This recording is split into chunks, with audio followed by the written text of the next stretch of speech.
Hello my dears. In this session we are going to discuss about the reactance relay. So as the name indicate, reactance relay means it measures the, or simply it activate. No, that's the correct thing.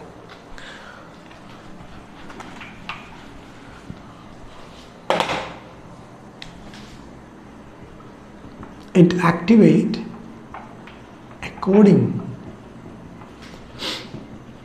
to the reactance, according to the reactance of transmission line.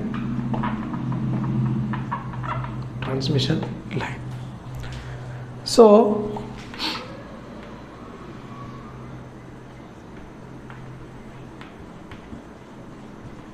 operation depends on reactance only and not depends on arc resistance.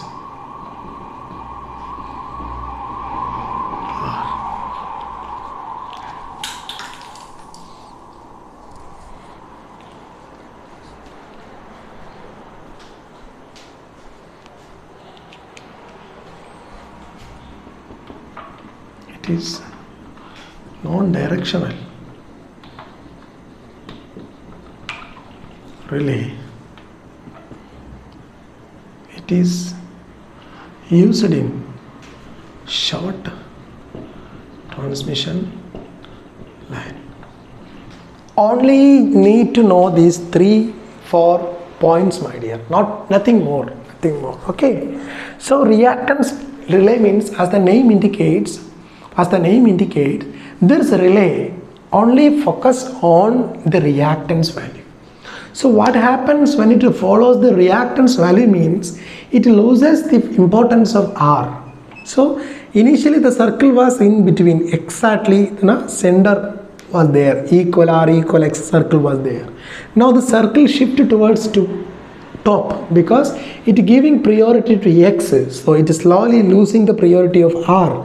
There is no region here now, and there is no region downward, and there is no region upward also. It shifts the circle towards the upper. That means it is likely to be a quadrant 1 operation. This reactance relay and more relay, MHO relay, we are going to discuss later in next session. Both are what? So quadrant 1 relay. That means it operates in R and X positive value. R and X a positive value. So it activates according to the reactance of the transmission line. In the previous case, we discussed about this impedance relay, where when it having a certain Z value, if the fault contains the Z less than that Z, it will activate. Similarly, it having certain reactance value, if the fault less than the reactance value, then it activates. That's all.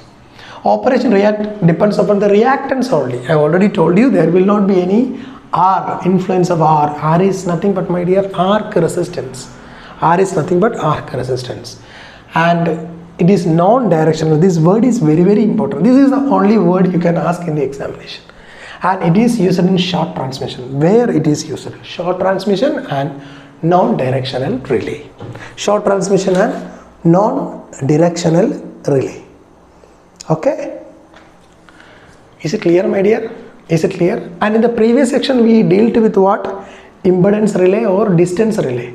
Distance relay is actually a medium transmission relay. Okay, distance relay we already discussed. It is a medium transmission. It is used in medium transmission. It is also a non-directional relay.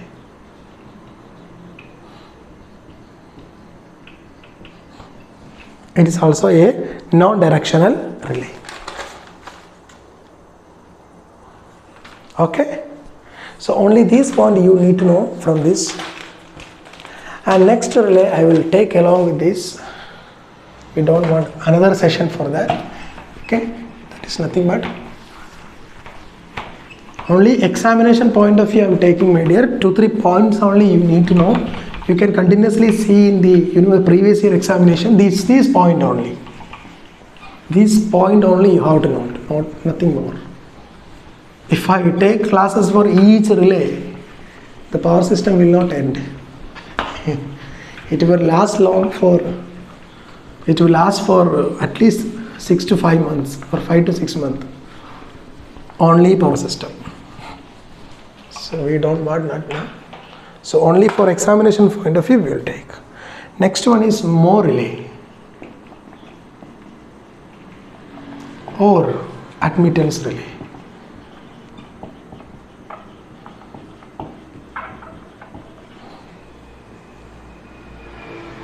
So only you need to focus what I am writing here. It is a first quadrant relay.